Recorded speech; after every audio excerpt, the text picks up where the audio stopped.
بشهر الخير ومقدمه ينيخ الطهر مطاياه وينفح عطر سكينته أنسا تتسامق أصداه.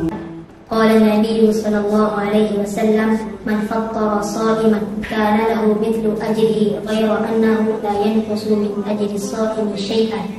من أندونيسيا نحييكم، نشكر المتبرعين الكرام من أهل الكويت على هذا التبرع لتفطير الصائمين، ونسأل الله تعالى أن يكتب لكم الأجر ويضاعفه لكم ويجعله في ميزان حسناتكم.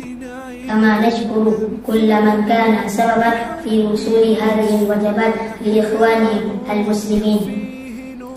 تقبل الله منا ومنكم أجمعين. سكينته أنسا تتسامق أصداه، أنسا تتسامق أصداه.